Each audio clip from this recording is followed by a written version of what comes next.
Hello, welcome back to Bolt Action CP. Today I'm going to be going over this new game I got. It's called Spectre Operations. This is a modern day 28mm miniatures game. This is the starter set that I got from their website. I think it was about $70 or something. You get the rule book, the initiative token, and you get all kinds of models. So you get two sides. You get the good guys, which are the task force operators, which are your Delta Force guys. They come with different weapons. This guy has a fully automatic shotgun, a bunch of M4s, a couple SMGs. Then you get a bunch of insurgents, and they come with an RPG guy, a bunch of assault rifles. They have a couple of MGs. I got this guy, another guy with a saw. These models are excellent. I've put a few on the bases so far. I mean, the detail on these is just awesome. These are more true scale, or not true scale, but human scale, I should say. They don't have the heroic scale like Bolt Action. They're actually look more human proportion than the giant heads and hands that the Bolt Action guys have. I mean, the detail on these guys is awesome. They got all the tactile vest, hoods and everything. So I look forward to painting these guys up. So I'll go over the rule book. It's a really cool set of rules. I played a game of this with a friend of mine. He turned me on to it, and I really enjoyed it. It's a lot different than Bolt Action. This game is more, what can be stealth oriented, as in infiltrate the enemy base, blow up the ammo dump, rescue the hostage, and try to get the hell out before everyone's alerted and comes and gets you. Or you could play a straight up game with tanks, vehicles, just blow them up. I mean, you can do insurgents, terrorists versus good guys. You can do Russians versus Americans, anything you can dream of, pretty much, you can do in this game. It's very scenario driven. It's not really based on points. The idea is to come up with a scenario with actual forces that might be used, and use that instead of relying simply on points. They do give points just as kind of a guideline to go by, but I think the idea was to do scenarios. So the book is really nice. Got a lot of cool color photos of the awesome models that they have, like these guys, our operators. They're kind of civilian looking operators. Maybe Delta Force, I don't know, but they're awesome. So in this game there are stats per model, so it's not like Bolt Action, where it's only vet, regular, and inexperienced, although there is something similar to that in this. But so the characteristics you have are command, agility, shooting, defense, melee, and points value. It's kind of self-explanatory. I'm going to go over those a little bit more in depth later. Another really big thing is alertness. Usually the scenario will start out, one side will be alert, one side will be unalert. Or if both sides are alert, we're both going in hot, ready to shoot. But the alertness really plays into the stealth part of it, because if they're unalert, they're not really waiting, and their defenses drop down to 1, and they're easier to take out, they're easier to sneak around. So that's a big part of the game. So the different levels of troops we have are, so we have elites, we are Delta Force, SEAL Team 6, Spetsnaz, Professional, which are like regular, they say regular Navy SEALs, Rangers, things like that. I'm planning on doing a regular American infantry force, but I'm going to probably run them as professional because I think they'd be better than trained. Trained troops are just your average, second world armies, China, stuff like that. In your militias, your just your insurgents, things like that. And then you have untrained, and you can have civilians who are not meant to fight. So this is a table with the stats for everyone. You can see the higher up the ranks you go, up to elites, the stats get higher. These stats are what you use to determine if you hit someone, how far you can run in a sprint, who gets the initiative, stuff like that. The initiative in this game is very important. That's how you determine who goes first.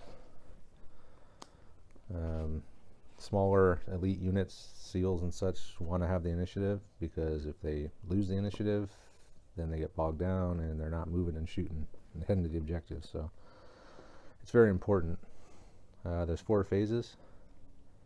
So the 4 phases are initiative, command, movement and tactical, and combat. So the way it works is whoever gets initiative does one, and then the opponent does the same one, and then the guy with the initiative does the second one, and then the next guy does the second one. So it's sort of you go, I go, but it's not totally I go, you go, in that one team does all 4 phases and then the other team does all 4. So it's kind of a hybrid between bolt action and say like 40k or something. So initiative phase, that's where you get the initiative, you roll off for it, and you apply modifiers such as suppression. Your commander is who you use the highest command value, either a squad leader or a force commander, which would be like a lieutenant. Okay, so the first phase is the command phase, where you can issue orders to your troops. There's a bunch of different orders. Overwatch, which is kind of like ambush and bolt action. Scanning, I haven't used it yet, but that's where you look for something. Like you scan an area, a 4x4 inch area, looking for explosives, hidden enemies, whatever it might be based on the scenario. You got breakdown, which is breaking into fire teams. Rally, which gets rid of suppression, which we'll go over in a little bit. Fire control, which you can use to concentrate all the fire from a squad onto a target, and you get some bonuses for that, like a +1 to your shooting. And call for fire, which is where you call in air assets or off the table assets, which are airstrikes, drones, helicopters, mortars, stuff like that. So this is all based on your command value. So the higher the better, because you want to roll below your command. This is off table assets. So the movement and tactical phase. So in this phase where you do your movement, you can move 6 inches. There's a sprint you can do, which is you move your 6 inches plus your agility score. So the more agility you have, the farther you can sprint. This game is kind of 3-dimensional, so there's a lot of climbing up in buildings, and it's climbing on top of walls. So you can climb up a 1-inch thing, or if you have another guy next to you, he can jump on your back and jump up 2 inches. Another cool thing is you can move with prisoners or your own casualties by dragging them or carrying them. So if your mission is to get a hostage off the board, you're going to have to move with the hostage, which is really cool. And the more guys you have, the easier it is, the more farther you can move. There's squads in this. You don't have to be in squads. Like the elite guys can move individually if they want. But the lower you go, the better, the more you're going to be in squads. It's 2-inch cohesion in this one. Another tactical action, you can deploy a non-lethal grenade, like a stun grenade or something, smoke grenade.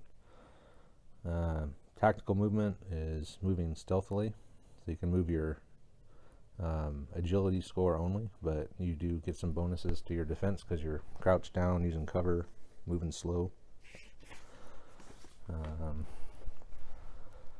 There's breaching, which is cool. So you got different types of doors, different kind of breaching gear, explosives, shotguns, crowbars, stuff like that. This is the movement detection and alertness. Like I was saying, this is a big part of the game for missions where you're trying to be stealthy, determines who can see you. If they're alert, if they're unalert, they can't really see much until they're alerted. They usually get alerted by a gunshot. But with silenced weapons, you can take guys down without anyone even knowing it.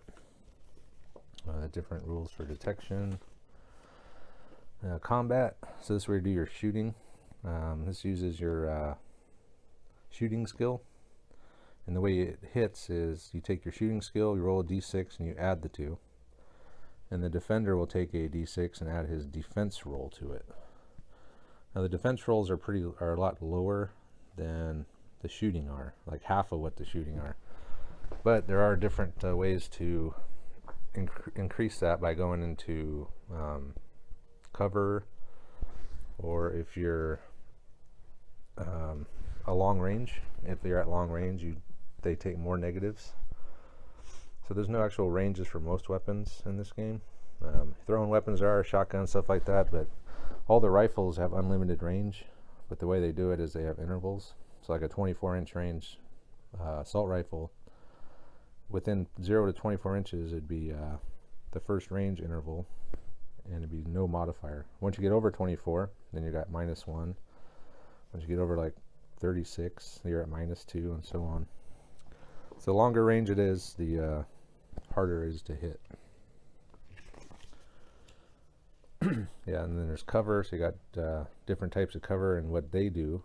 So by the time you take, your d6 to hit and your shooting skill, and then you have to beat the target's defense with all these modifiers attached. So it's not always guaranteed to hit, but the better you are at shooting, the easier it is to hit.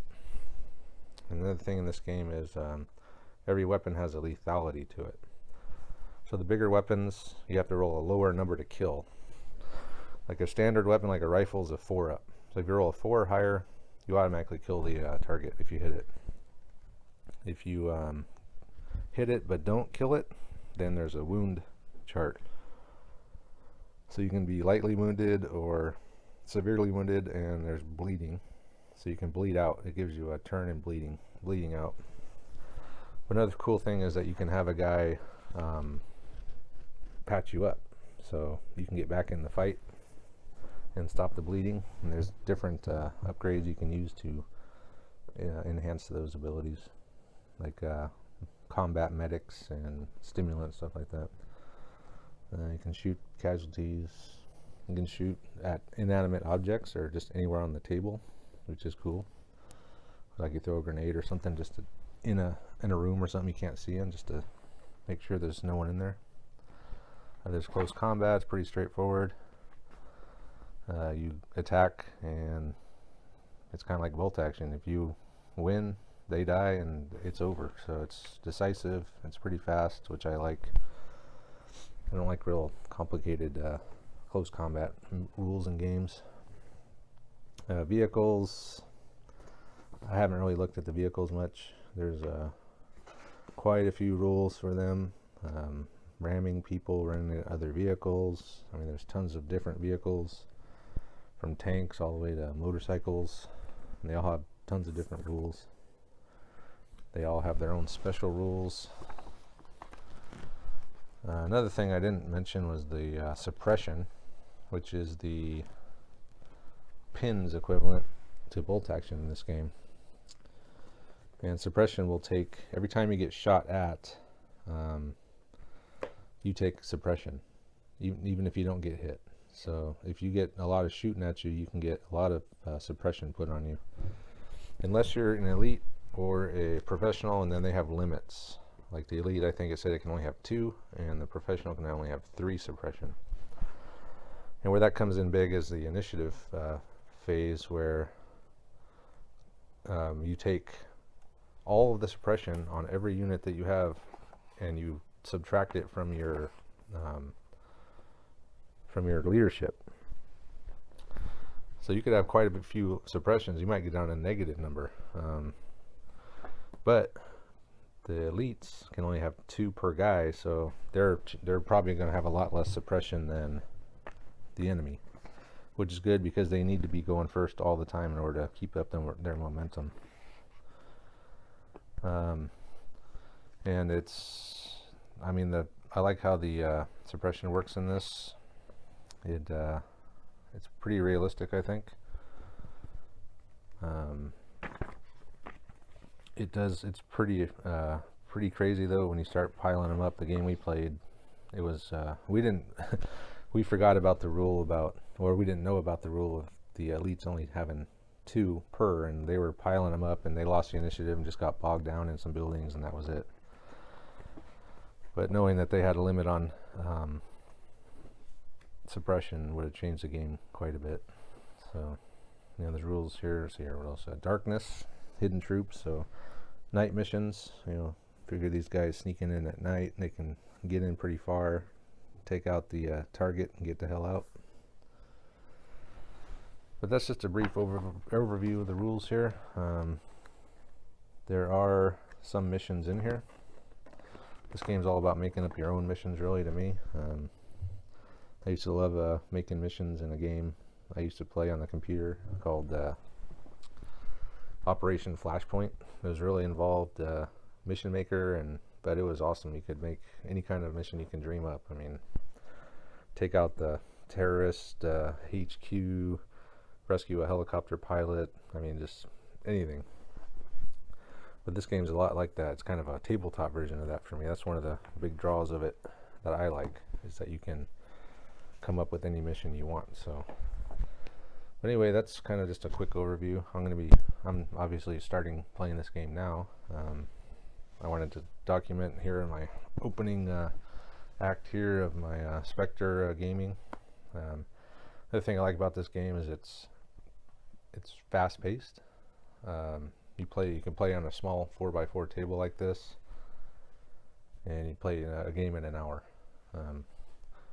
So on those nights when, you know, Andre kicks my ass and I call it after turn 3, then we got time left, we don't want to start another bolt action game, we'll say, hey, let's bust out some Spectre Operations and knock an hour out. So, and I mean, just the models are just awesome.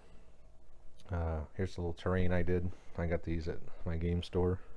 I think they were from Reaper or something like that. They were just kind of cheapo plastic white ones, and then I painted them up. A couple of or 3 shipping containers, a dumpster, and this thing was labeled as a weapons locker. So when I got it, but I mean, it's pretty big. So I'm thinking that'll be an objective of some type. Like, there'll be a nuclear warhead in there that we have to get in and secure and take out all the terrorists, get the nuclear warhead out of there. So this scenario like that would be pretty sweet. So anyway, that's it. I look forward to getting into this game, and I plan on maybe doing some painting tutorials as I get into the swing of painting modern stuff again. And then of course I'm going to do a few battle reports as well. So anyway, I hope you enjoyed this, and maybe if you are interested, you can give this game give it a look, and you might pick it up and grow the community a little bit. So anyway, thanks for watching, and I'll see you next time. Real quick, a thing I forgot, which is one of the coolest things, is the amount of different weapons that are in this game. Weapons attachments, I mean, just tons of stuff. And then you got radio comms, you got handheld targeting systems, suppressors, red dots, night vision scopes, flashlights, body armor, ghillie suits, ballistic shields, climbing gear, even attack dogs. I mean, there's just so much cool stuff. Here's all your off-table assets: attack helicopters, helicopter snipers, bombs, cannons from jets. You got drones, mortars, artillery. Just amazing amount of cool stuff, and it all means something in the game too. I mean, you even have IEDs. You can have suicide bombers. You can have truck IEDs, and I mean, I think I was reading it said it blew up everything within 8 inches died automatically if the IED goes off. So I forgot to mention that in my first part, but I did want to mention that because I know a lot of people like weapons and cool attachments, so it's just another cool selling point of the game, I think. So anyway, thanks again.